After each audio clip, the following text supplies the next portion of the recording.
विनोद पाटील यांच्याकडे जाऊयात। विनोद सर, आपण पाहतोय खूप मोठी घडामोड आहे, अनेक राजकीय समीकरणं बदलण्याची शक्यता आहे। हो यामिनी, मी आधी सांगत होतो की राष्ट्रवादी काँग्रेस पार्टीचा राष्ट्रीय अध्यक्ष हा सर्वेसर्वा असतो, त्याला सर्व निर्णय घेण्याचे अधिकार असतात।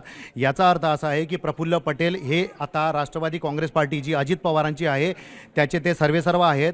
अजित पवारांचा जो पक्ष आहे तो पूर्णपणे आता पटेलांच्या हातात गेल्याचं दिसतं आहे। आणि सगळ्यात महत्त्वाचं नमूद करावं असं वाटतं की सुनेत्रा पवार यांची गटनेतेपदी निवड करण्यात आली, त्यावेळी सगळ्या आमदारांना विश्वासात घेण्यात आलं होतं, त्यांची आमदारांना विश्वासात घेऊन निवड करण्यात आली होती। मात्र गोयल यांच्या विधानाकडे जर आपण पाहिलं तर प्रफुल्ल पटेल यांची नियुक्ती करण्यात आलेली आहे, ज्याच्यात कोणत्याही आमदार खासदारांना विश्वासात घेतलेलं नसल्याचं दिसतंय। कारण नियुक्ती ही थेट वरून केली जाते, निवड ही आमदार आणि खासदार यांना विश्वासात घेऊन केली जाते। त्याच्यामुळे या निवडीच्या मागे नेमकं कोण आहे, ही निवड नेमकं कधी करण्यात आली, सुनेत्रा पवार यांची निवड केली त्यानंतर किंवा त्याआधी हा प्रस्ताव मांडला होता का, हे परस्पर निर्णय घेण्यात आले आहेत का। आणि कालच राज ठाकरे जे विधान बोलले होते की राष्ट्रवादी काँग्रेस पार्टी ही कोणत्या मराठ्याकडे द्या किंवा पाटलाकडे द्या, आपण पटेलांकडे देऊ नका, तर ह्या विधानामागे हाच अर्थ होता का, राज ठाकरेंना ही आधीच कुणकुण लागली होती का।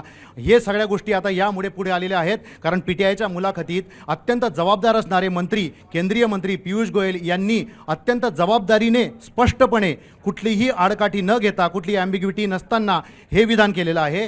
त्याच्यामुळे प्रफुल्ल पटेल हे आता राष्ट्रवादी काँग्रेसचे, अजित पवारांचा जो गट आहे राष्ट्रवादी काँग्रेस पार्टी आहे त्याचे ते अध्यक्ष आहेत आणि ते सर्वेसर्वा आहेत। त्यामुळे याच्या पुढचे म्हणजे आजपासून याच्या पुढचे जे निर्णय आहेत ते प्रफुल्ल पटेल घेणार का, राष्ट्रवादी काँग्रेस पक्ष हा प्रफुल्ल पटेल चालवणार का, असे अनेक सवाल आता या निमित्ताने उपस्थित झाले आहेत। पण सर्वात महत्त्वाचं की सुनेत्रा पवार यांची निवड होत असताना सगळं भावनिक वातावरण असताना हा सगळा प्रस्ताव रेटून नेण्यात आला का।